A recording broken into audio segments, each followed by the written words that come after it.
We're live, people. 24 hours before we obviously play against Bayer Leverkusen. Obviously, next week we've got a cup final. I don't know why I still got these headphones on, people. Let me put them down. I was obviously editing. You want to hear them. And I must admit, even listening to the intro, yeah, let me bring this closer to me. Even listening to the intro, I didn't realize how much beats and bass and all those kind of things were included. But yeah, man, good morning, good afternoon, good evening, and in some cases, good night. This week is a big week for Arsenal. We've got two massive games. On the weekend, we're playing David Moyes' Blues in Everton. Tomorrow, we've got Leverkusen, who they're doing the social media thing that they do, people. So yeah, make sure we're smashing the like button, get the creative juices flowing. And how we doing now? Declan Rice apparently has responded to set piece critics. We've been linked with Julian Brandt again. Trossard's being linked with a move to both Aston Villa and Newcastle. We got to remember the window isn't open, but I do think there's some replenishing, some renewals to be done in the attacking phase. And I don't quite advocate for, if I just say some names to you lot, yeah, and I know a couple players can play in midfield and wing and up front, but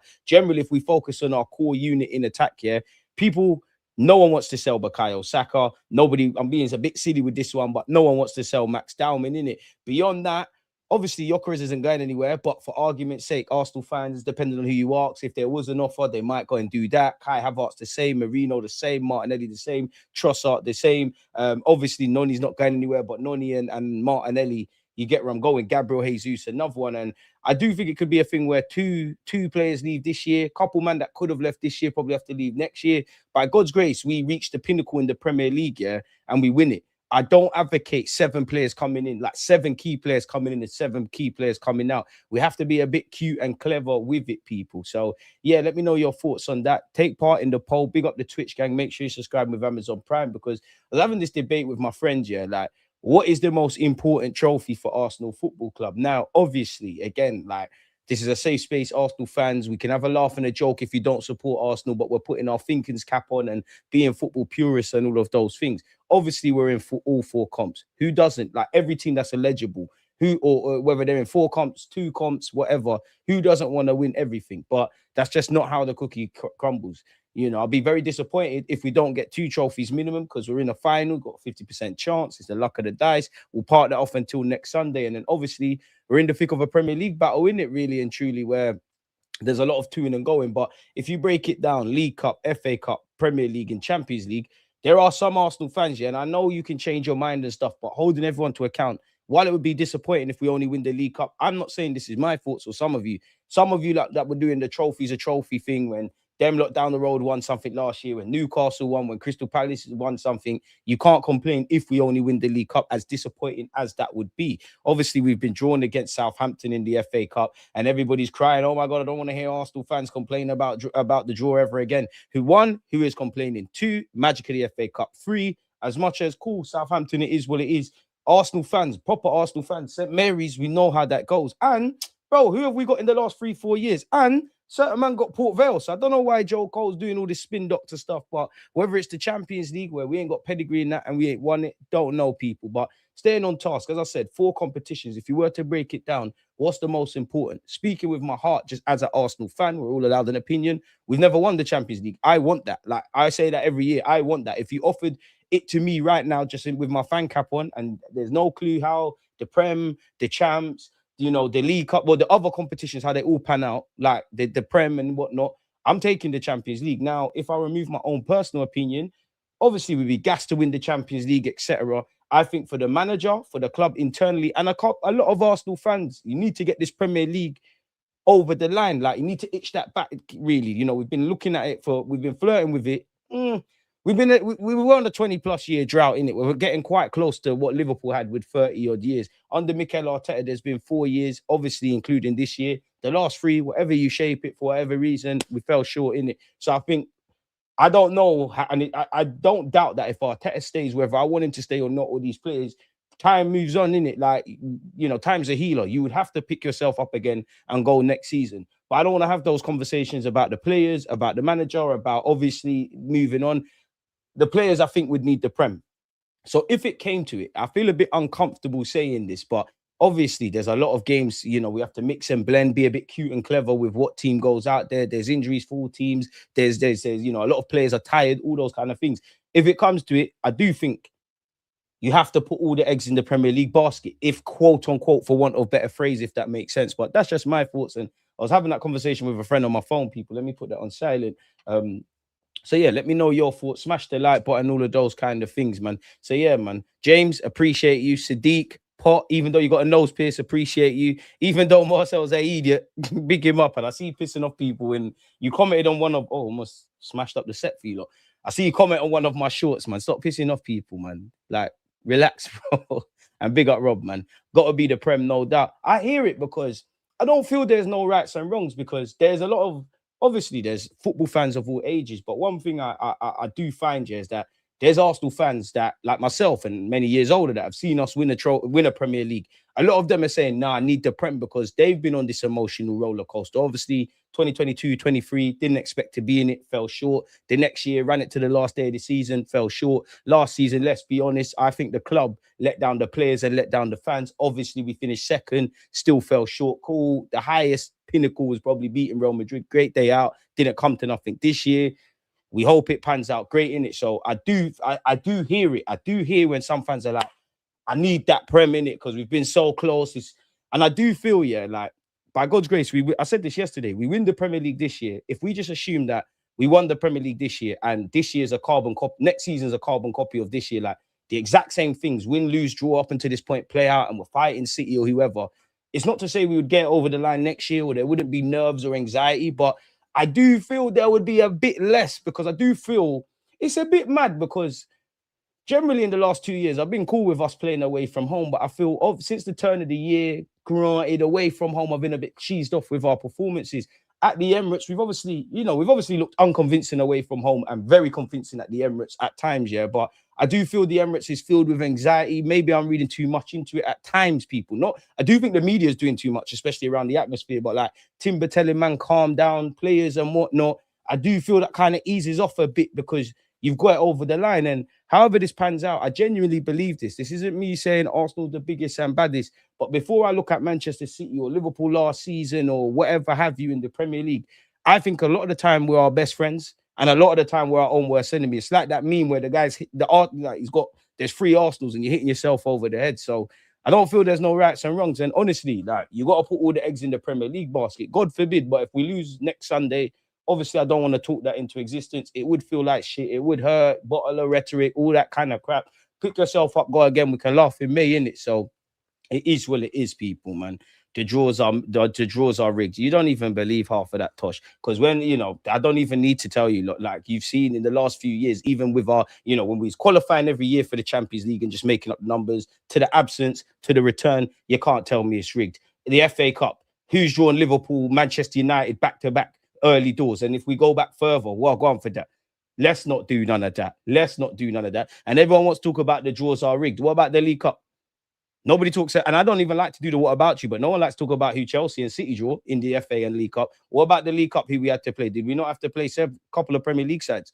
So this is what I mean about Arsenal being anti-football and boring and stuff. It sounds great. If you're quite ignorant and intentionally obtuse and you get other men and women that are like that, it sounds great, people, but it's not making sense. And to be honest, who cares? Because it's not a foregone conclusion we beat Leverkusen or we beat Southampton. So you're going to have to cry more. Take that with them. How can it be rigged?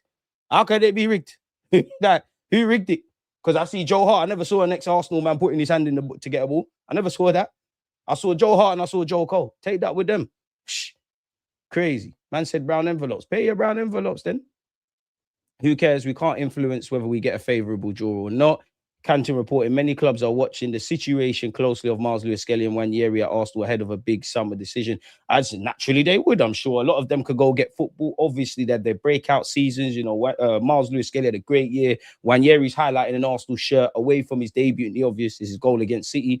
And it'll be interesting to see. I think everything's on the cards for them. I think one thing that goes against them is, told you in August, it's not a youngster thing this season. It's not to me. I definitely Nwaneri could have played more football. Definitely Miles Lewis-Skelly, especially in midfield. But it weren't a youngster thing. We was going to bet on the experienced players. You're going to, and where you look at Miles Lewis-Skelly, midfield is packed, whether I like it or not. If man are fit, Marino's playing there before you, Kai's playing there before you, Norgard ain't really playing. He's playing there before you. The Eze's, the Odegaards, them kind of guys that can play everywhere, they're playing there before you. Left back, you've got Calafiori, and obviously you've got a push moving Timber over there, and obviously you've got Hincapié. All options are going to be on the table. Do you loan them out? And so that they can break in later years for Arsenal? Do you loan them out to put them even more in the shop window? Do you keep them in and around the first team? And maybe next season you're giving them an opportunity. Are you going to sell them because they've come through the academy, full profit and all that kind of jazz? They're under contract as well. It all depends. So naturally, that's going to be the case. I think Nwaneri goes out on loan again. I think Nwaneri is more likely to be sold permanently than Miles Lewis-Skelly, but the club might look at it and say,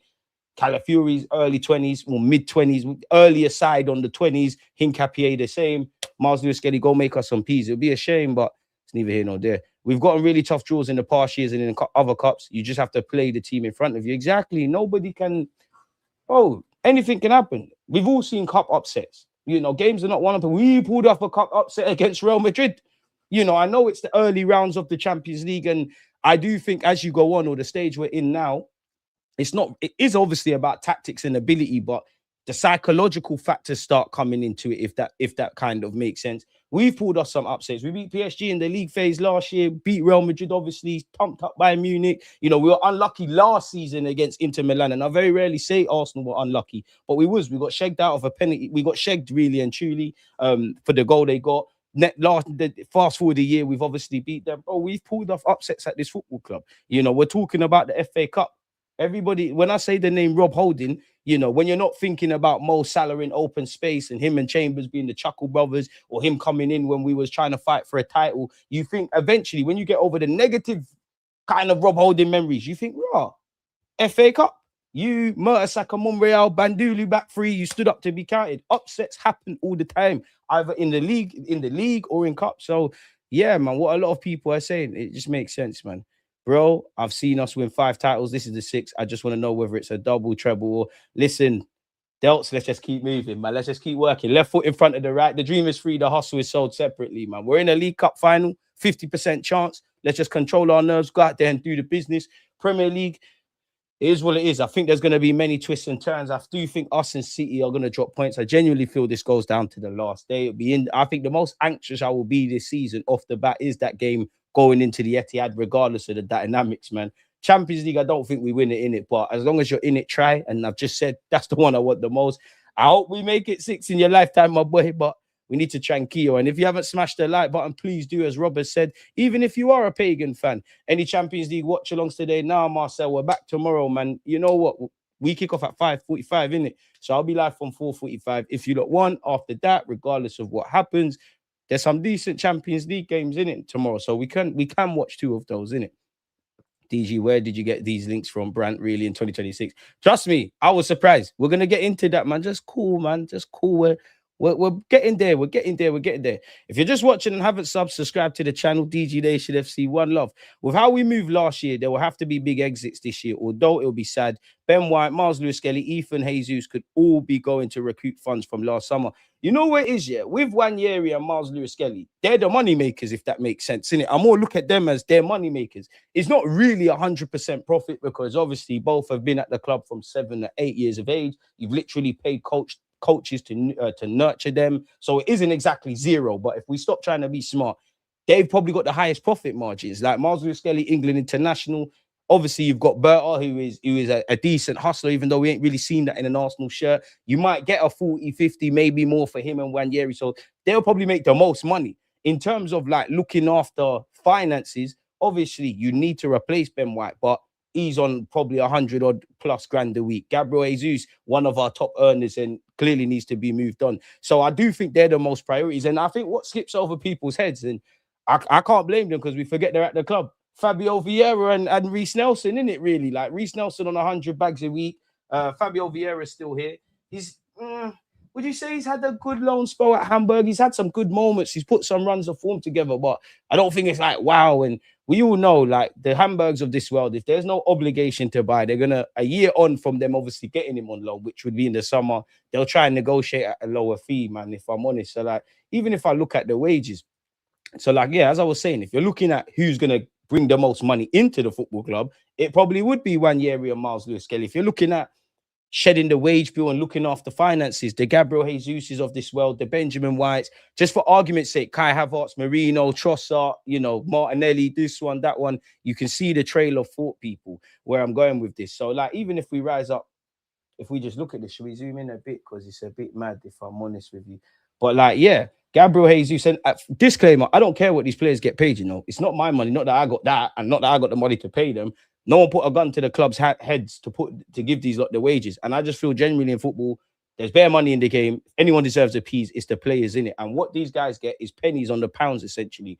Listen, the football business, you have to talk to someone who's logical in it. But from a business point of view, and you know me, I hate to refer to football as a business, but unfortunately it is. You're not paying a man 200 odd grand a week if you're not making significant profit on that. What's going on here, man? Why is it not just showing the wages normally? Like, why is it doing it all weird? It's all this percentage stuff. This is weird, man. What's Glassdoor? Anyone got a website we can pre this? All right, well, listen, I don't even know if this is up to date, but this looks a bit better. So, listen, Rice, Saka, they deserve their P's. Martinelli, is he really on that? Well, that's a decision to make. I don't think he'll be sold, but generally, you know, if Wanyeri and Max down, because I do think in midfield, we have to look at the pathways. And again, timing is important. But if Eze locks down that role and Wanyeri and Max Dowman and these guys, or maybe even Kai, they might say, you know what?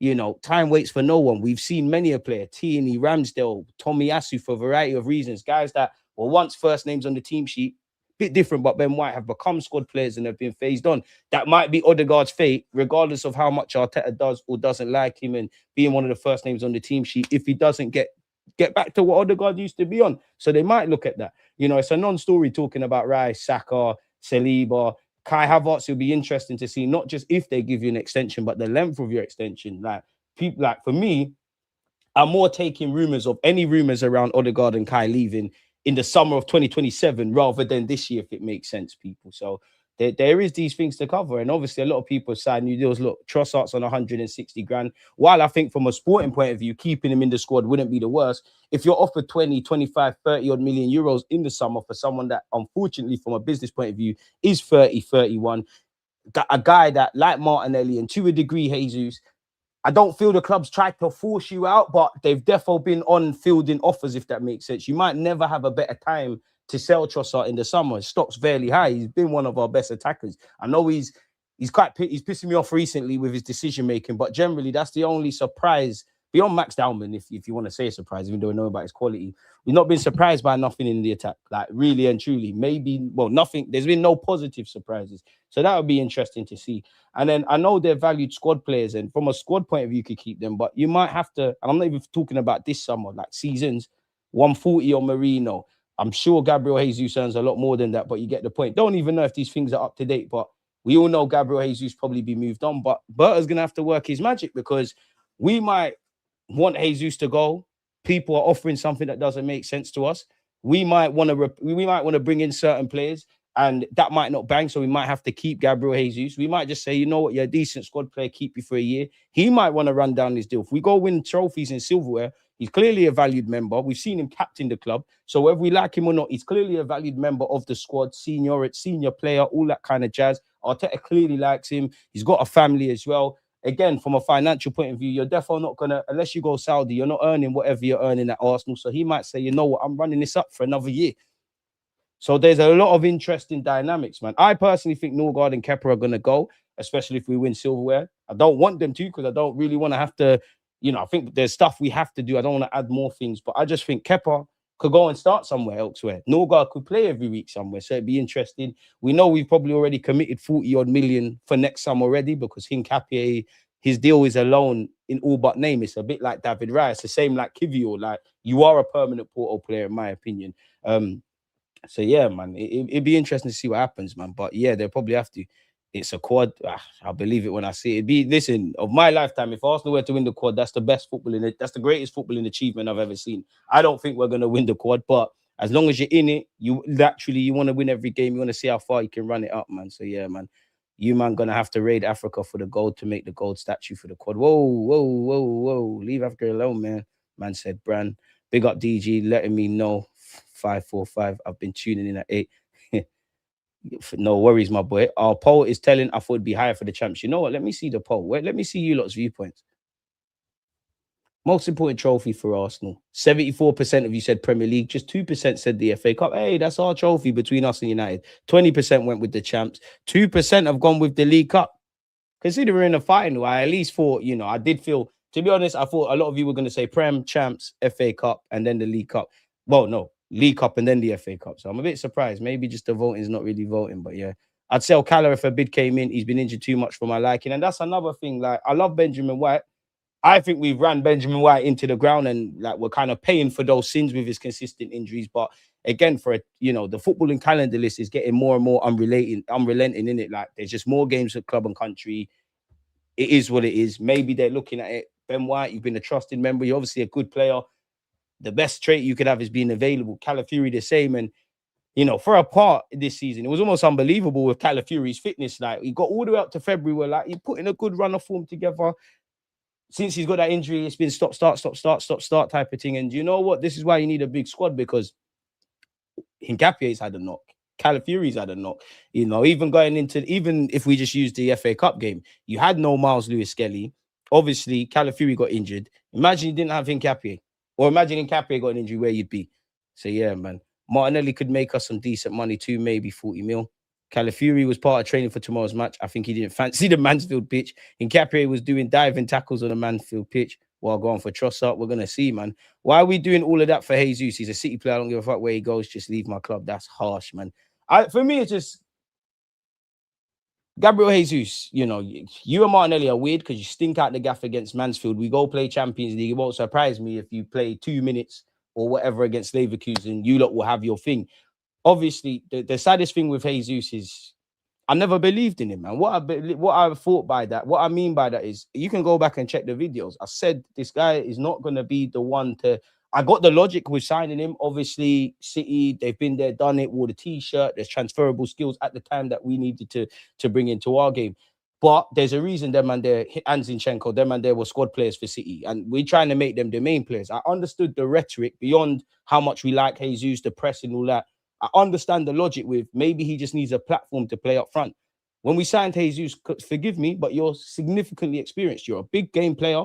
You're a trusted squad member. This is all my thinking of you coming to Arsenal based on City. But you've never been a consistent goal scorer. And maybe I'm naive. I think strikers are born in it. Like, if you're not, for me, if you don't look like a goal-getter striker in your early 20s, even if you've only got 5 goals this season, we all know what that looks like. You're never going to have it. But then I would also say the saddest thing for Gabriel Jesus is, that's first year from him, absolutely fantastic. One of the highs, actually. It didn't end as a high. But when we went to Anfield was quiet. Him and Martinelli bagged. It was lit. He does his thing. He's a fighter. Nothing. You'll never be near that season. And what sucks with Jesus is the beginning of the end in terms of your drop-off weren't in the Arsenal shirt. It was in that Qatar World Cup. We all watched it. We did a watch-along. Obviously got injured. It's been mad. And then he came back. He had a couple of goals against Palace. He obviously, through doing what we like with Jesus in that, he might not get goals, but all the other aspects, he's a fighter. He obviously got injured against United.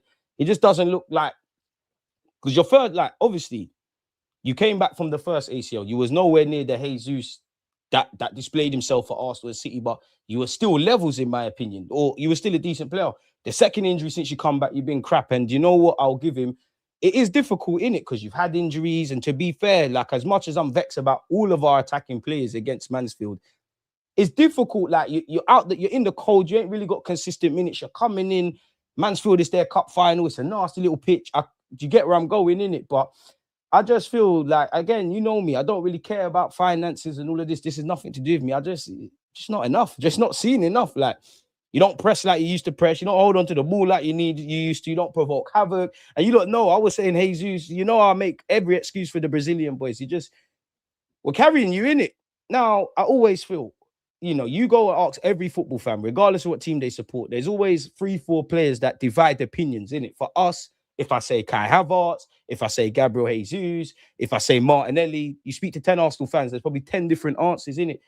Marino, and obviously he's injured. But this part of the season, it's them kind of players that they might only have 2 Premier League goals this season, but them 2 goals, they might have come when we're losing 1-0. He's helped us nick a point or he's helped us nick all 3. So I think that's the thing that sucks with Jesus. And going into this year, January, a lot of, he's going on loan and he could leave and things like that. I get it. I weren't for that because we need a squad in it. Whether I rate you or not, every player is a tool in the toolbox. And logically, if I put myself in the shoes of other clubs, you might like Gabriel Jesus. You might think he's got something that he brings to the table, yeah. But you're probably going to wait to see how it plays out with his fitness and all of that kind of jazz, man. Peace out, DG. I'm going to the bar to watch the Mighty Red smoke these frauds. Galatasaray, bless up, brother. Catch you on the next one. Safe journeys, man. Make sure you win. Jesus, the first number 9 who plays everywhere but the 9. DG, do you really believe these Gordon links? Generally, I believe that I don't believe we're moving for him, but I do think Anthony Gordon's a player that's of interest to Arsenal because we've been linked with him for time. And it's not even that we're linked because silly season, everybody links everyone with everyone. But the David Ornsteins, all these kind of credible journalists, when they're talking about Arsenal's left wing targets, they've kind of not mentioned Nico Williams, but they kept saying Nico Williams, Anthony Gordon. So I think that's enough for me on a consistent basis to think there's some rhetoric with it. And just because people like a player don't mean we're moving through. We all know a lot of dominoes need to fall. Premier League tax, English tax, he's going to cost the arm and the leg. And if they want him, great. But is he really that much of an upgrade to justify the spending? Like, I would have Anthony Gordon. There's a couple of players at Newcastle. I'd have him, I'd have Hall, I'd have Livermento, I'd have Gomares, I'd have Tonali, probably some others I'm kind of up for the coach. I'd have Ramsdale if he wants to sit on the bench again, which seems to be the case with him at Newcastle. I just think it's too much of an outlay. Like, I can't see it in it. And I do think every signing's a gamble in it, but I can't afford any more like misses up front in it. Like, they kind of need to be sure bankers. So between you, Berta, your track record speaks for itself. Gaffer, you've worked with Sane and Sterling and were instrumental in helping them obviously have standout seasons. Obviously at City, whether I like Martinelli, Odegaard, Saka, Smith Rowe when he was here, they had standout attacking seasons with you. I need more hits. You know more about football than me in it. So everybody that signs will always have my support, but I need more hits. I weren't convinced with the signing of Noni. I did defend it. I don't think he warranted petitions and he's as bad as make out. And he is fulfilling his role as a deputy, as a backup, as a versatile option. But I think we need goals. Gyökeres and Eze need to fix up. But I think I'm happy with the recruitment. It's more, I think you was naive if you completely forgot about the coaching, attacking issues, or that element of football. You just thought you slap them on the pitch, it's going to kind of work. I don't really want no more experiments, man. Like, I think for us to go from being a good team and what we're doing to a great team and solidify, we need more sure bankers. Like, man, need to see Gyökeres 15, 20 league goals. Saka getting back to what he's getting at. The left winger getting a handsome return of goals. Like, let's just say double figures, generally in the Prem. And then obviously, if you're a super sub, minutes adjusted, can you chip in? I even need more goals from our midfield. Rice has probably gone off the ball there. Zubi's been bringing that into his game. Even him, like, this is probably his best goal scoring return, innit? So that's me looking at us from going from a good team to a great one, man. Jesus injuries ruined him. He'll leave in the summer. He's got a new agent, right? Yeah, but you're relying on his agent to do his job. You're relying on clubs to be interested, and you're relying on Berta. Like, is it a thing where he could even go on loan? You get a loan fee. Obviously, nobody's going to take him on loan and take on all of his wages, but paying 50% of that 200 odd grand a week is a lot better than 100%. It'd be interesting, man. Jesus lifted the levels at the time, but we moved on. Exactly. And there's nothing wrong with that. Like, there's nothing wrong with that. You did your thing. Like, I'll always have time for you because I've never had to question your mentality, your work rate, your professionalism, all that kind of jazz. It's just the reality of the situation. Like, there's a reality where Gabriel Jesus is at his best. You've got Gyökeres. I'm not waffling about potentially bringing in a striker. You lot know me. It's easy for me to say, in terms of incomings, I think we could do with another striker. Whether you go and find the next striker that's earmarked to be the guy and Gyökeres and him fight it out, or you get like a deputy, I wouldn't say it's the priority. And I know you've got Marino, you've got Kai on paper, Jesus and Gyökeres. I'd be on bringing another striker. Left wing, I said I was proud with what Berta did in the summer, but it should have been 9. I can't have another season looking at that left wing and I'm not really knowing what I'm getting. So left wing, been waffling about a centre mid or 2. Again, 2 if you're not planning on playing Miles Lewis-Skelly there. And I think we could do with another defender, honestly, to God, if I'm completely honest, man. Really and truly ask yourself what Jesus has brought us. Nah, that's being a bit disingenuous. He's just played his role. Time waits for no one. You've not done your thing in it. Yesterday's success don't pay today's rent type shit. I'm rushing Berta if he buys Gordon. I like Noni. And do you know what? I actually like you, like, I don't think you're the guy, but I actually like you. Like, what you ask, I actually like you. I like how you carry yourself. You're not perfect. You're definitely frustrating, but I like you.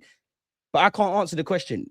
Are you getting 10 goals and 10 assists? And the same around the squad. And I feel like I'm saying the same things I've been saying in the last 4 years. I know we're going to score goals, but who is going to get the goals? And this is what I mean. From going from a good team to a great team and really making a meal of this and seizing the present, these are the questions that need to be answered. We know we're getting X amount of clean sheets. I think we've actually not played to the same standard last season defensively, but we've got more clean sheets in the Prem than we had last year. We know what Timber and Gabriel Magalhaes and Saliba and Raya and if Miles Lewis-Skelly plays and Calafiori and Hincapié now and the list goes on, we know what they're doing. Midfield's a bit mixed, but we know what Zubi can bring to the table. We know what Rice is bringing to the table. Once you go from that kind of defensive third, middle third, and you start extending to like Odegaard, whoever's playing in the Odegaard role, the right-hand side, the left-hand side, and up front, now this is where you can't really answer these kind of questions, folks, man. I think Mikel Arteta will open up an attack after this title win. He knows he's got to get over the line this year. So, yeah, stink it out till May. You know what they say, defense wins titles, and we've arguably got a title winning defense, even though we ain't won it. Goals win games. And there has been times where you just wonder if you had a player with a bit of stardust, they get you out of jail, man. They might just, the game might be shit. We might be moaning and crying, but they might just take a half chance. Like, I'm sure if I go watch Haaland's goals, there must be a couple of times City looking like they're dropping points, or even Semenyo, they're taking a half chance. Because I also think that's what takes the good players to being great players, specifically in attack. Can you get 3, 4, 5, 6 extra goals across a league campaign purely because you've taken half chances? I've got time for Noni. I like Noni, and yeah, he ain't complaining, but at the same time, whether I like you or not, I'm just looking at it. I wouldn't be surprised. I would be surprised and not surprised if you don't get numbers. And if you do get numbers, and I've only learned 2 surprises in attack this season. Saka, I'm not sure why you're not back in. And probably, I keep saying it, probably up until recent, Trossard's kind of patch of form. Other than that, it's admittedly Eze and Gyökeres. You know, I thought there would have been a bit more from Arteta and the coach in front, but yeah, it is what it is. We've got what we've got now. I don't think the penny's going to drop in attack. Over the line business, like X amount of Premier League game. Like, we're in the crunch time, innit? Just get over the line, bro. Don't really care how you do it. I'm not like, I don't care. Win the title, start bringing in the extra shit next season, innit? So yeah, people. Again, just quickly browsing over things that have gone on in the world. Rodri's finally been fined over his referee comments. 80,000 people. That would make our heart skip a beat, but not a professional footballer. Did you not see what was going on in Brazil, people? There was a 23 players were sent off after a mass brawl. And if you saw the after pictures of some of those players in training, you would have thought they were doing up UFC. Scholes has said, you know, I didn't mean to offend Carrick. Scholes a bit of a weirdo, man. Like, a lot of them ex-Man United players are weird.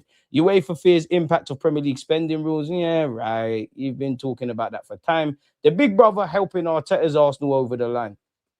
This is about, obviously, Gabriel Heinze. After 3 consecutive Premier League runner-up finishes, Mikel Arteta was left searching for answers. We know who we brought in. We know Arteta and Heinze crossed paths in 2001. We know they're good friends. Is there anything specific?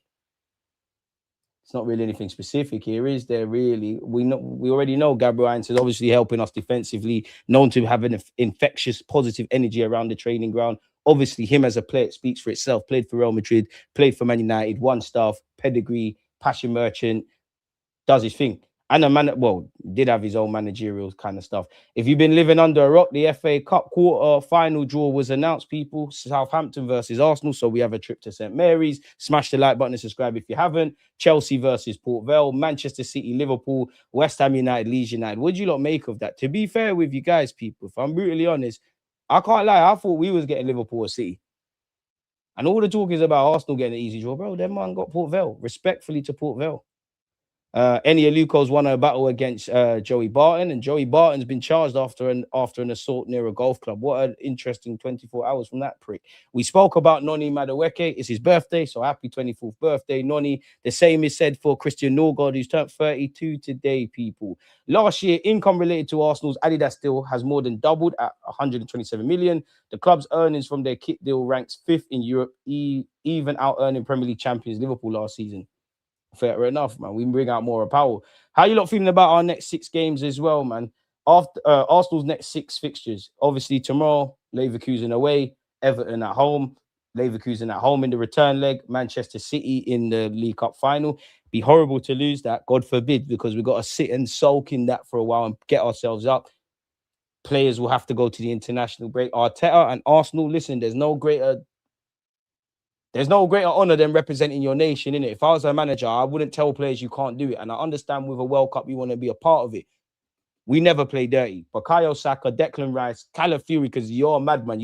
Even with your injury stuff, you're still gonna F off and go there. Everybody needs to be pulling out of that, innit? You need to be a bit selfish. You need to be a bit selfish. Not that Miles Lewis Skelly's gonna get called up by England, but them kind of man that have been struggling for minutes at the Emirates, go do your thing, sort of thing. Even Norgard, go do your thing. And then we've got Southampton away after that, and then Bournemouth at home. So it's crunch time, innit? After the draws we've been getting over the years, we deserve this exactly. But people conveniently forget that, man. Rodri got fined for his basic wage. I think you mean for a day. That's crazy. And his mate Bernardo basically doubled down, but there's a conspiracy against them winning the league.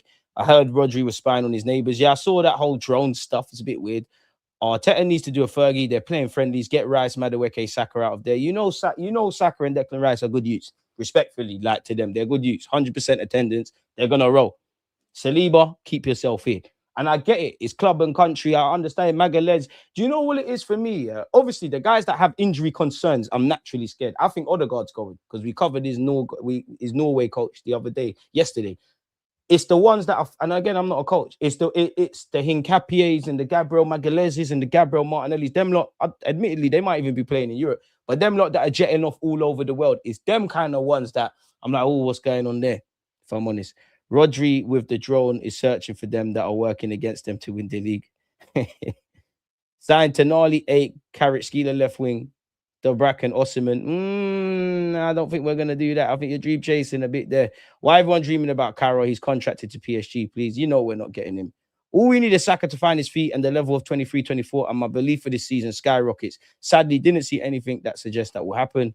I like Noni. He ain't complained once about being back up. That's grown man humility. Fair enough. Win the Premier League and previous unavailable players become available. Yeah, but even that, what changes? Cool if you win the Premier League. I mean, let's not be silly. Not you, but people will be silly. Today, an offer from Arsenal lands on the feet of Carrot Skeeler. He's played against us. He knows what we're doing as a club. I'm sure he's filled with admiration for us as a football club and in London and what we've done in the last few years. So I do think it's not that when I say entertained, he'd entertained the offer. I still think the same would be said if we don't win the Premier League. But Arsenal are going to have to pay an arm and a leg. He's going to have to want to leave PSG, which I don't think is the case. And you're going to have to offer him competitive wages. Like, that's going to make him our highest earner, if not one of the highest earners. And that's still going to be dwarfed by PSG. Can we start buying the Carrot Skeelers when they're at Napoli or before they make a name at Napoli or like when they're having their pre-breakout season? Like, can we find the Mane at Southampton? Can we find the Salah when he's gone off to Basel after it didn't work out at Chelsea, or Kevin De Bruyne when he's gone to Wolfsburg? Because you look at a lot of these City players, they've obviously bought big dogs and stars, but they, at the time of them, Gundogan as well, at the time of them signing a lot of these players, it felt like anyone could kind of grab them if it makes sense. So maybe that's it. And I know us as ignorant football fans, you look at the left wing market, Leao decent, Nico Williams decent, Gordon's frustrating, but it's not the worst. You're kind of scratching your head for like 20 names. Like, there's even a couple of names. Like, there's not one that 100% convinced. The same goes up front. You know, I'm sure United had concerns and praise about Sesko. The same logic with us and Gyökeres, Newcastle and Waltmarder. He weren't their first choice. They were trying to get Hugo and all these guys. Chelsea with Delap and João Pedro. So that's the striker market. That's the left wing market. That probably could be applied to everybody. So it'd be interesting to see how these dynamics are at play. I don't know if you lot streamed it, but Arsenal did show a part of their training session today. I did think Mikel Arteta would have done his press conference by now, but Arsenal's training session at the Soba Reality Training Centre today, I'm still calling it London Coley. William Saliba, Magalhaes, Calafiori, Rice, Zubamendi, and Trossard all trained. There was no Odegaard and there was no Odegaard and there was no Ben White. So what do you lot make of that? So yeah, I guess that triple boost is that, you know, Saliba and them man are back in training, which is obviously great. Saliba, Calafiori, got to wrap people in cotton wool, man, especially in these next 2 weeks. I don't even want to talk about it, innit? But we can't chance it going into the final next Sunday. What do you lot make of this? Arsenal and Barcelona are monitoring the situation of Julian Brandt, whose contract expires in the summer. I wouldn't sleep on looking at a 31-year-old Goretzka on a free, Brandt on a free. It does seem like we're going for the more experiencey kind of players. And that's what I mean. But I wouldn't sleep on these links. Now, for me, I almost immediately dismissed it. We've been linked with Brandt for about 20 million years. In fact, going back to the summer Liverpool bought Salah, we was linked with him, and so were they. So, yeah, man, it is what it is. Jadon Sancho is once again being discussed internally at Borussia Dortmund. Anyone having Sancho at Arsenal? Probably not, but, you know, it is what it is. What do you lot make of selling Trossard. For argument's sake, the season ends. There's a 20 to 25 million euros on the table, yeah? Are you taking it? Regardless, are you having it for Trossard? Let me know your thoughts, man. Buying players using Arsenal again. How old is Brandt? Honestly, I don't know how old he is. 100% do it. Big up yourself, Ash. As the man has said, big up the DG Nation. So that's all of you. Like and subscribe. Man said Sky Germany smoking Kuba. Might as well go for Doué as well. If we've got an open checkbook for PSG, I'd love Doué. I agree with you, but buying superstars before becoming superstars, a few of them fail, so you need to run through a lot of them. It is also true, and that's the double-edged sword, because some of them might not be ready to be levels. Like, sometimes you have to wait for them to kind of develop, but then we've only got two options then. You buy them when they're in the finished article or near enough a household name. For argument's sake, Carrot Skeeler, Nico Williams, Rafael, and you're prepared to pay the premium that comes with it, or you intercept that. We've shown we can do that. You look through our squad, there's some man that we made them into that. There's some that we obviously bought with like a Rice, where you're already kind of well known. You're kind of damned if you do, damned if you don't. But then you could argue there's even more of an emphasis on scouting now, because there's not really a household name. Everyone knows the English clubs are loaded with cash, so you're paying a premium. English clubs are zanging each other, let alone when you go abroad, you're paying the tourist rates. So it'd be interesting. Keep your thoughts coming, people. It's always a pleasure to be here with you lot. Arsenal could be open to selling Leandro Trossard during the upcoming summer transfer window, with reports suggesting the club may begin negotiations if offers in the region of 20 to 25 million arrive. According to Sports Bloom, the Belgian winger has attracted interest from several clubs, including Newcastle United and Aston Villa. Some are saying don't sell him because he'll come back to haunt us. Who would you lot sell him to out of Newcastle and Villa?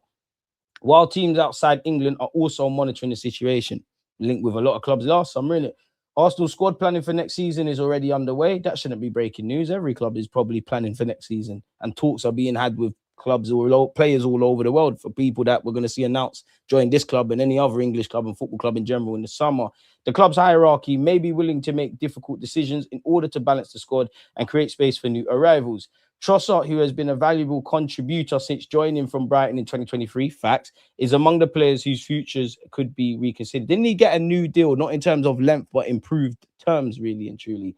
Trossard has often delivered when called upon, providing goals and creativity across multiple attacking positions, which I can understand keeping him for the next couple of years as we try to really make a meal of seizing the present and winning some trophies. We know about his versatility. You know, who would you lot rather sell between Trossard and Martinelli as well? At 31, by the start of next season, Arsenal may view the summer transfer window as an opportunity to generate funds while maintaining the club's strategy of refreshing the squad with younger players, which is true. But then at the same time, if you're linked with someone like Goretzka and there's an element of truth, how old is he? And you know what, to be fair to Trossard, 31 ain't that old. It's not young, but it's not that old. And of course, you're on the decline, but Trossard don't look like his game is reliant on them physical attributes. But you do have him, you do have Norgard, you do have Kepa, you do have a couple of old ones there. So yeah, Newcastle and Aston Villa are interested. I mean, he's been linked with them, clubs in Turkey, clubs in Saudi, Atletico Madrid a few months ago. Both Newcastle United and Aston Villa allegedly are reportedly evaluating a move for the Belgium international. Newcastle are believed to see Trossard as a reliable option in their attacking depth, particularly given the uncertainty surrounding Anthony Gordon's future at St. James's Park. I mean, we've been linked with Gordon, Tonali, Gomares, Livramento. I know you very rarely see it, but could any of them be used as a make weight? Cara is loyal to PSG. Test Bradley Bacola, mate. I love Bradley Bacola, you know. I like him, but he would frustrate the fuck out of us. Somebody said he's the Lionel Messi of Maduekes, if that makes sense, and he is. And of course, if you could tune him out, great, but he'd frustrate us. I think a lot of fans, if he would frustrate us. Him, Noni, Martinelli, all in the squad, they would frustrate us, people. So yeah, it'd be a nasty signing for Aston Villa. Nasty. But then even Newcastle, well, they're probably not going to get Champions League football now, but generally they're a team in Europe and all those kind of things. Trossard's been one of the best signings under Mikel Arteta, if I'm honest, and probably pound for pound our best attacking signing, because who else has really delivered in terms of value for money? Speaking of Goretzka, Arsenal are currently leading the race for Leon Goretzka. This is indeed true from Goretzka's point of view. Arsenal didn't make an offer in January, but they did signal that they were aware that Goretzka was considering a move away from Bayern Munich. The player's goal is to move to the Premier League. He would love to play for Arsenal. Of course, you can't guarantee that Arsenal will come back again in the summer with a concrete offer. In his heart, he feels this would be a perfect next club. See, we still got that juice, man. Cara seems like the perfect fit. Doué and Bacola wouldn't break the bank for. I like Bukola. Frustrating, but I'd rather work with them kind of man than Bukola, if that makes sense. I would. When Yeri, Dalman, and Eze are 10s next season, they'll play a part, but I'd maybe naive. Not totally ready to give up yet on Nelly's speed off the bench. Again, who replaces him is what will influence me. Bongoretzka, he's definitely got something wrong with him. Not in 2026. Go get Anderson 6, Tonali 8, Sel Marino, and Odegaard. I don't want Trossard to go to a Premier League club. I need Serie A clubs or La Liga. To be fair, Italy, he'd end up being one of the top goal scorers. If we sell Trossard, we've been a left winger who can finish. If we sell Nelly, we need a left winger with pace. And then you have got Noni. I'm on keeping Nelly just as that little road runner, that little tool in the box type of thing. I like Trossard, and I'd love him to stay as a mentor and rotation option if he wants. But if we actually sign an upgrade, I'd take it in a heartbeat. Fair. Make it 45 mil, winning the league tax. 45 million for Trossard at 31. Stranger things have happened, but boy, Trossard is old but can still do things off the bench. I only want to move him on if we have a better replacement, not just to move for moving's sake. I'd go for Osman Dembele for left wing. We need an upgrade. Dream chasing with that one. If you look at the actual squad size, ours is only a 25-man squad. Only 2 teams have less. Summer might be another 8 signings window. I hear it, but it's probably naive. I know we can't do that if everybody's fit, but if everyone's fit, a lot of players don't make the bench. Of course, when the season gets into full flow, man are getting injured, things are happening. You don't really know who's going to be about. Obviously, in our squad, you can guarantee Ben White's going to go missing, Calafiori's going to go missing, Jesus is going to go missing. To be honest, Saliba for 1 or 2 weeks, etc. So yeah, man, there's some interesting conversations. Man said sell both. Question, DJ, if we presume we sign enough depth, do we send Wanyeri in MLS on a long loan or keep him? I'm the wrong person to ask because I'd keep them, but I'm more on Wanyeri going out on loan because I want you to get football. Unless Arteta is going to say, listen, there's no guarantees. I know you was part of the squad, but you're proper part of the squad next season, then fine. MLS, you know what? If he could come back with 30-odd games under his belt in the Premier League on the spin, it'd be great, man. You know what? I wouldn't be against sending him Everton under David Moyes. You know I can't say this Brighton lad's name, but Sharda. I never rated him at first. I see the angle. I want Krupke from Bournemouth, but as you know, when they end up at them clubs there, if you can't pay, they're going to take it away, innit, really. From last season, when Nelly and Trossard took turns being rubbed, I've seen all they can offer. I'd replace both if I was playing FIFA. I hear it. To be honest, we need to sell both Nelly and Trossard, get one world-class left wing and a young understudy. I have to question mark my own logic as well, if I'm brutally honest with you, lot, because for me, I remember having these conversations with you lot in the summer, and my point of view was keep Trossard and Martinelli for those bench kind of options. Granted, I never saw the Noni thing. Keep them, man, for the bench thing, because Trossard has been known as a super sub. Nelly is a road runner that can help us in certain moments and just bring that game changer left winger. I'd rather Ndai over Barcola. I like Ndai, man. You know what? My thoughts are now, yeah, it's not going to happen, but like, I like Gordon. I like Leao. I like who else we've been. I like Nico Williams. They convince me, but they don't 100% convince me to the point where I'm on this. I don't even think it's his strongest position. It's where he's playing now and doing well. I want to see this individual play in midfield. I'd rather just put the bag down on Morgan Rogers because you can play in that little left wing role. I'd rather just run that if it's a thing. Like Gyökeres, Morgan Rogers, obviously your Bakayos, your Zubis, your Rices. I'd rather do that and just part the left winger thing off for a season or go and get a young understudy, someone that can mix and blend until there's someone that I could go, yeah, you know what? You're the guy. Because I wouldn't cry if we got Gordon, Leao, Williams. We're not getting Kvaratskhelia. If we could do that, I'm on that, innit? I'd be made up with that.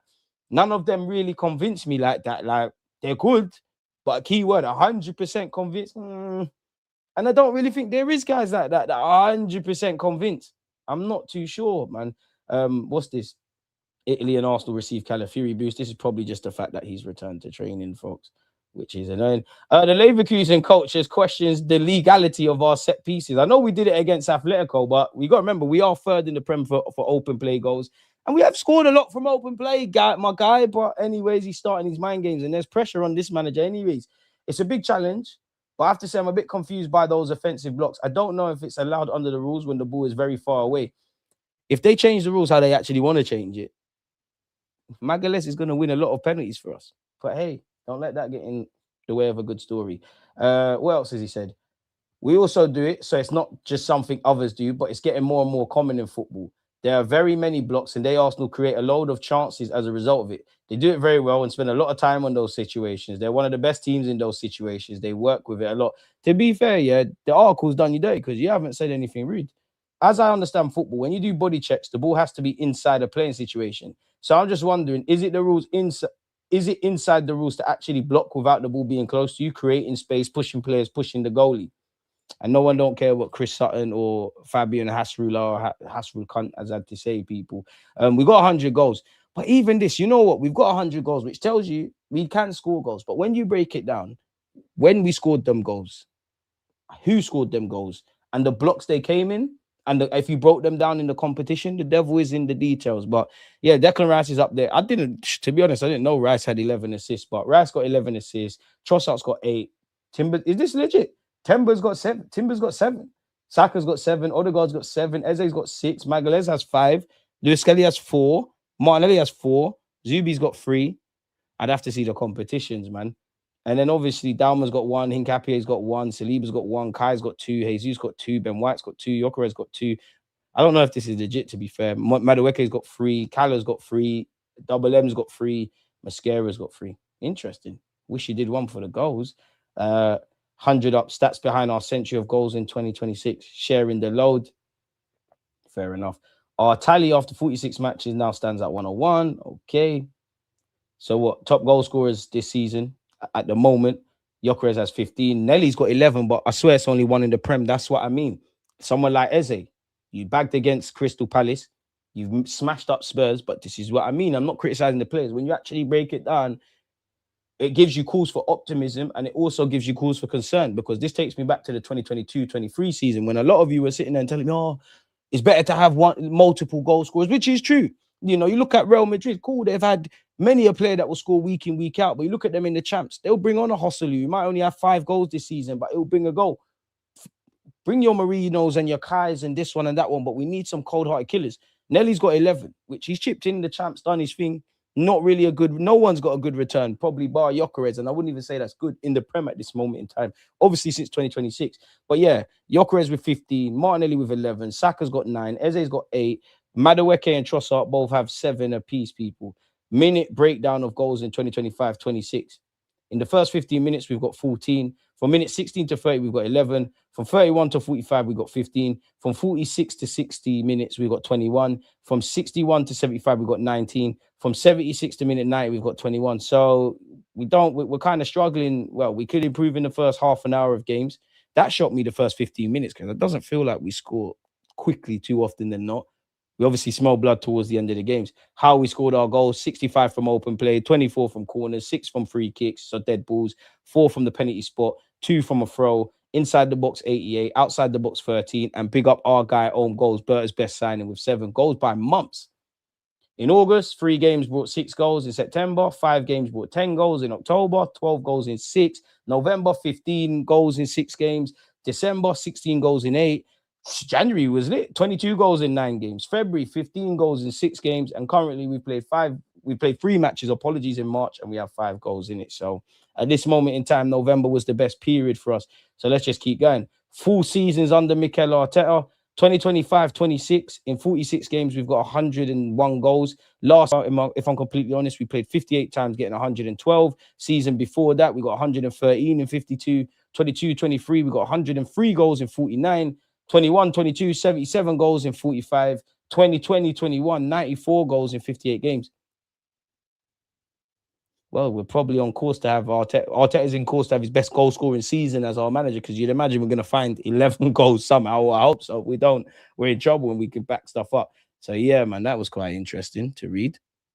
Gyökeres needs to launch his signature jeans/pants brand in the summer. I hear it. We can see it a lot later as well, 100%. And we've dropped 21 points from winning positions in the Premier League now. Hopefully that stays like that. But that's something that we need to improve.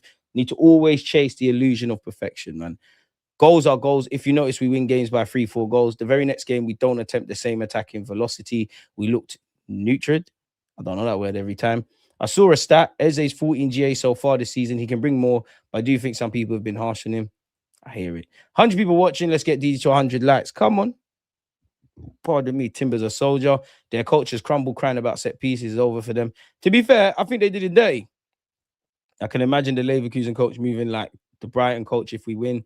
Yildiz and Rogers would be perfect for us as a pair. They can interchange between central and left positions. But yeah, but again, the same thing.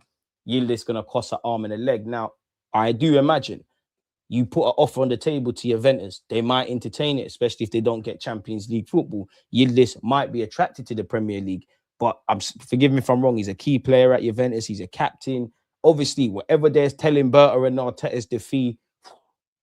And if I'm honest, this is going to sound mad, but you need to separate the fact that is he a good player. I think Yildiz is a fucking brilliant player. But I'm a hypocrite because I just said the whole, I wouldn't, when you're linked with them left wingers, I'd rather Morgan Rogers left wing in it. So I'm a hypocrite.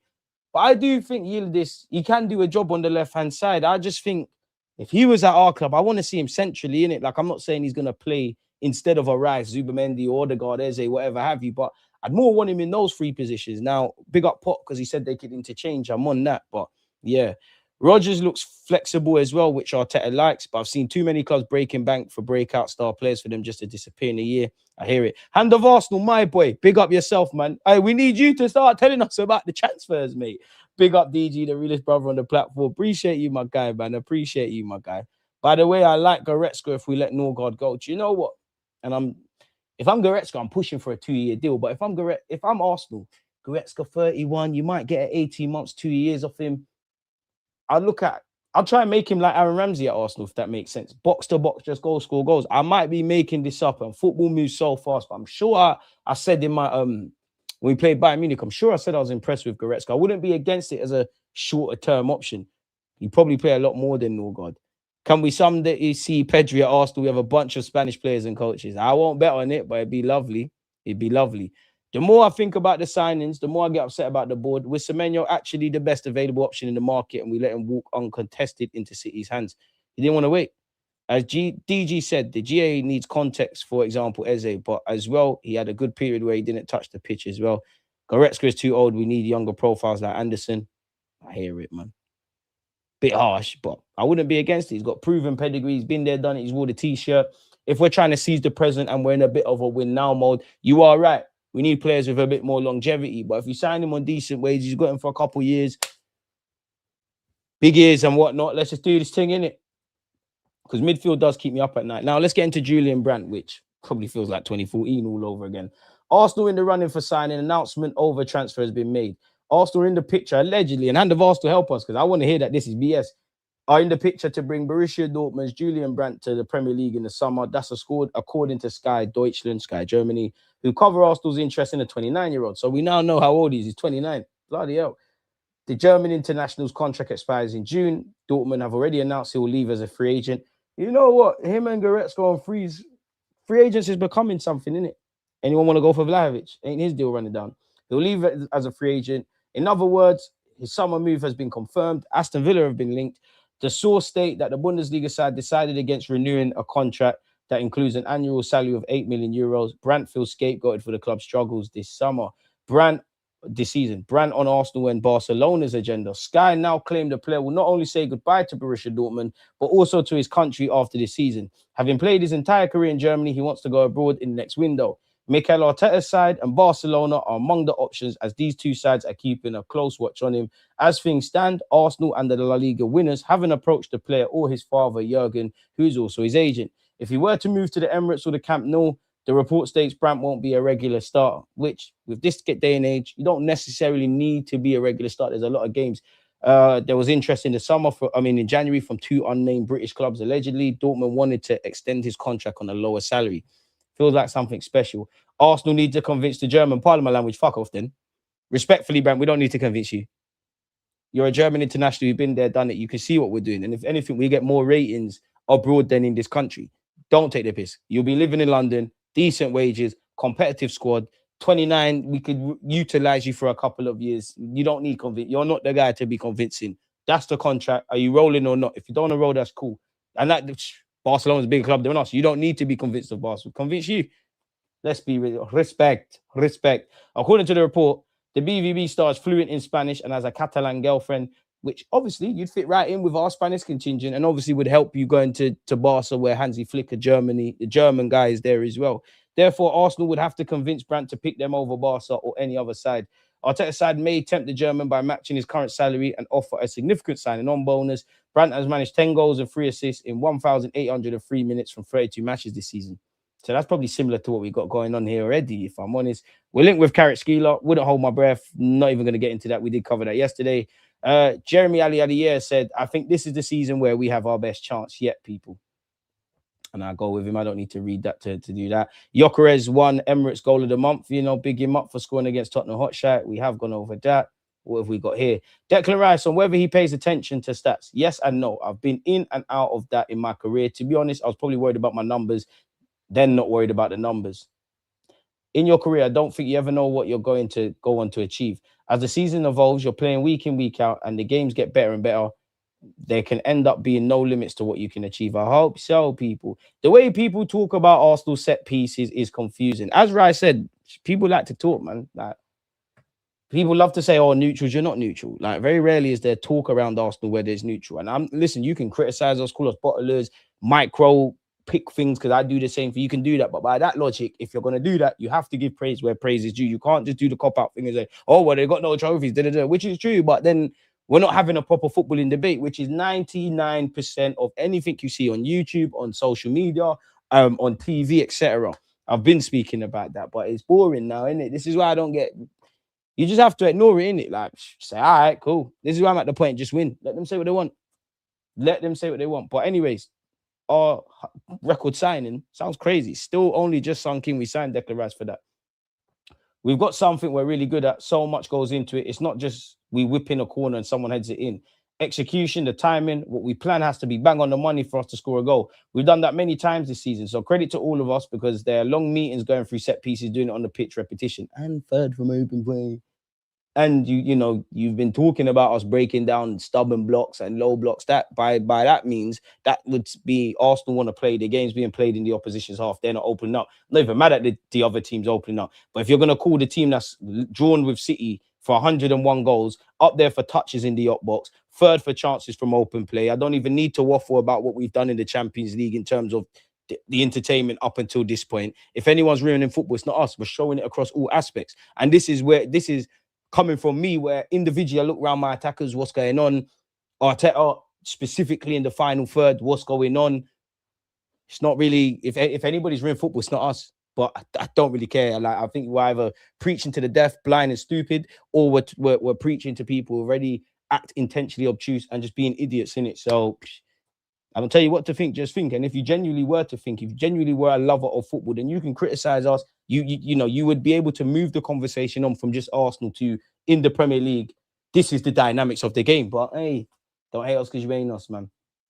He's not wrong about that. Every team changes the way they play and the way they defend against us. So it's on us to find ways to score. And we've been doing that, which, again, if I'm critical about breaking down low blocks, you get where I'm going. We've scored 19 goals from set pieces, level with United.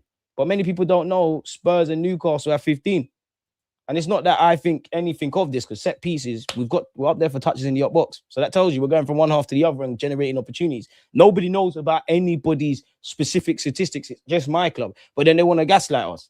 And I do think Arsenal fans are victims. But I just think when you take your hat off, you can't tell me there's not an element of one rule for one and 20 for others. But I don't care about that. You lot can talk. Don't care about that. If we win a title, we're going to talk about that. Let them talk. It comes from us, the way we set up. And then everyone talks about it, and then everyone does it, so it's confusing. But then they're not doing it to the level that we do it. You can see that when you're seeing teams take corners, we can still get better, and that's the good thing about it. Even you, Rice, I think there was a period this season where you was very good at deliveries, and I was thinking, oh, what's kind of going on? You did kind of find your mojo back for the North London derby. What has he said? I've been in and out of that in my career. To be honest, I was probably worried about my numbers, then not worried about my numbers. Oh, we've gone over this. What has he said as well about his shift in position? Yeah, at first he did kind of play with part. He's had a lot of partners. On Zubamendi, typical Spanish 6. He moves the ball so well through the lines, keeps it calm, simple, a real calm presence, who's won a lot already in his career. We're like a hybrid of each other.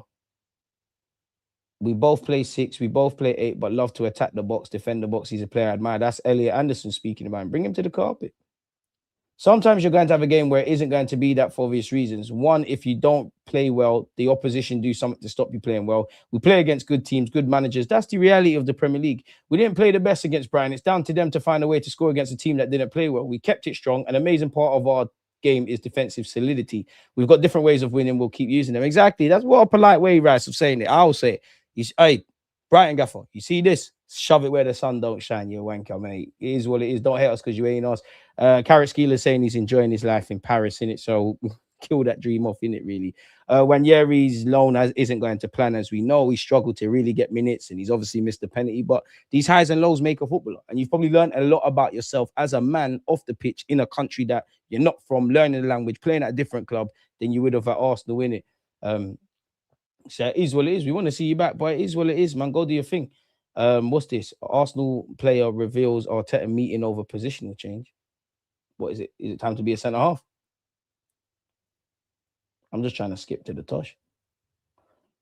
It actually suits me very well. As a defender, you have a lot of the game in front of you. In the long run, it could be a good and suitable position for me. It's nice to have a phase where I try it out. I mean, as you get older as well, I'll embrace it and enjoy it. I'm sure that it can be a good opportunity in matches where we have some problems.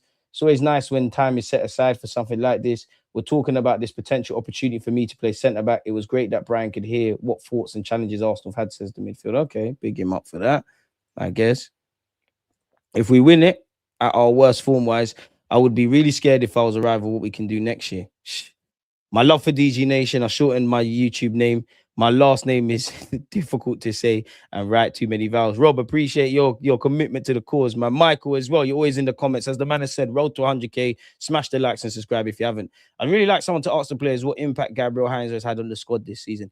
I'd love to ask them off wax. Big up links. I'd love to ask them off wax because, again, if they were to, I'd love to ask them behind the scenes in it because then they'll be honest.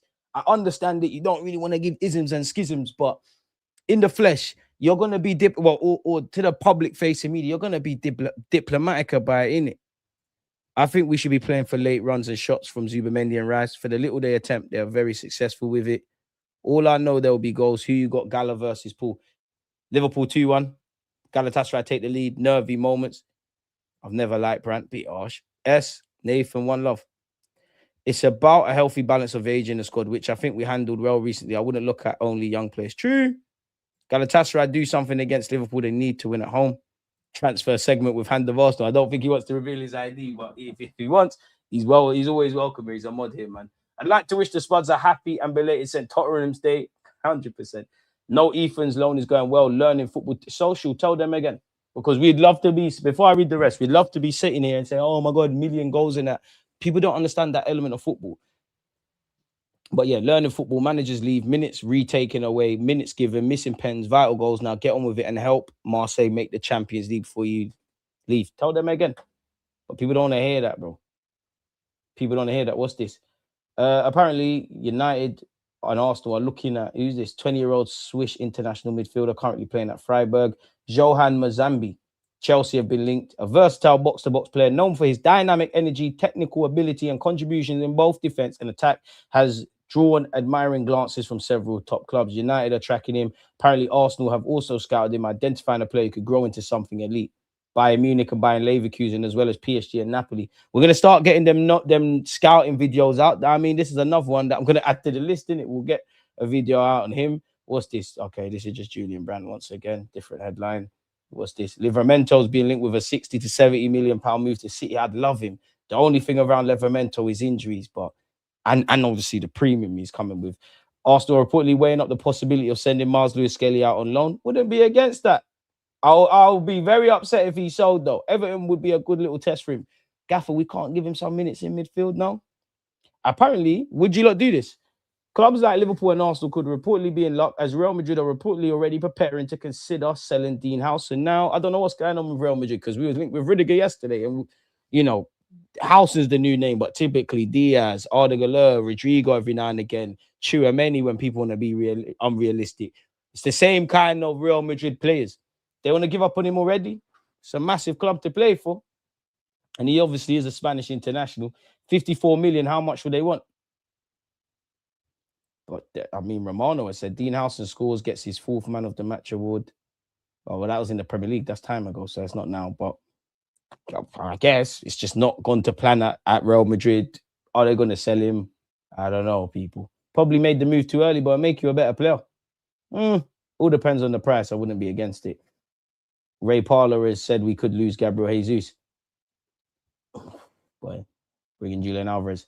I think Jesus might leave at the end of the season. He's at an age where he wants to be playing week in, week out. We could lose him. We had 4 strikers when I played. That's what I don't understand, regardless of Jesus leaving. Bringing another one anyways that can give us the options a lift because they see the standards being set. Fair play. For me, Alvarez would be a great addition to the squad. There will always be people coming and going in the summer because it's a big squad and they can't keep everyone happy. It was always going to be difficult for him playing with Erling Haaland there, but when he did start and when he did play, he was always lively. He's a young man too, so if he's available, it's a yes from me. When? No, I don't know what English that is, but when? No, how Arteta likes to work with young players to make them better, so I think it would be a great addition, definitely. Fair play. Fair play. Is there anything else? Where Arsenal's concerned, let's change this. Oh, that's the pass hour. Howson, enjoy your time at Real Madrid. Smash the likes if you haven't. Ethan is getting toughened up. That Ethan loan is proper for him. Great sample of the real world.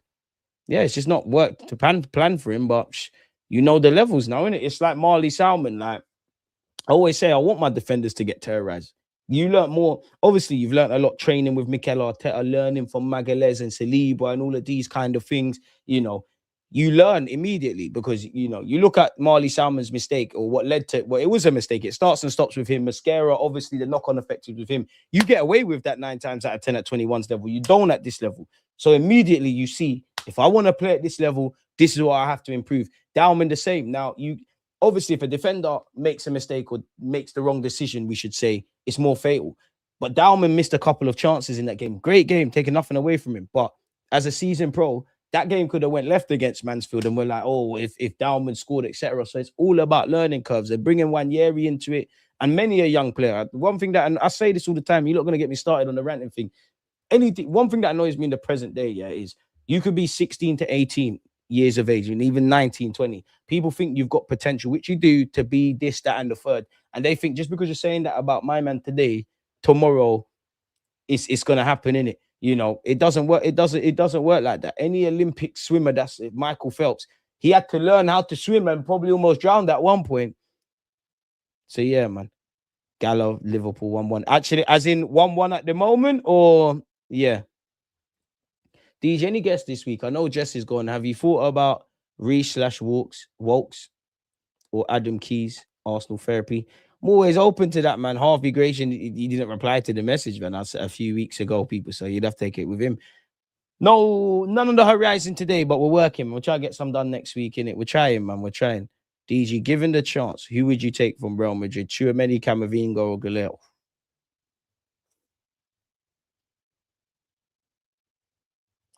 Of them names, Camavinga, Rice, Zubamendi, and the option of Miles Lewis-Skelly. You won't hear me waffle on top of everything else. You won't hear me waffle about midfield anymore. Love Tchouaméni, but after I'd probably go to Arda Güler. I think there's a player in there, and you know, whatever people say, you know, we took Odegaard and we gave him a platform. I think Arteta could bust him. Then I'd go with Tchouaméni. But even that, Tchouaméni, Rice, Zubamendi, and Miles Lewis-Skelly, it could be mad. 2-1 Gala. But Gala have Osimhen, Tebow, got him shedding tears. I mean, as great as Dalman looks, if you look at how many young players actually become what everyone thought, it's way too low to push it, which is true and is a concern, but I don't think that's going to apply to Dalman. I think he's a star, but that's the greater point is what you're alluding to is it don't always pan out. Potential, just potential. Like, you have to give man time. Like, they're going to make mistakes. And that's why I feel football's a bit fickle. Like, they'll gas up these players. They have a shaky game. They're now shit. You see that happen with experienced players, innit? So he's not going to be, none of these names mentioned are going to be the first nor the last. This is just the game at this moment in time, people. So, yeah, man. On that note, though, we've been here for 1 hour and 40 minutes. I'm sure you lot are bored of hearing my voice. Tomorrow is watch along business. If you haven't smashed the like button, then please make sure you do. Like, comment, subscribe. Leave a comment in the comment section after. And we link up tomorrow, man. One love.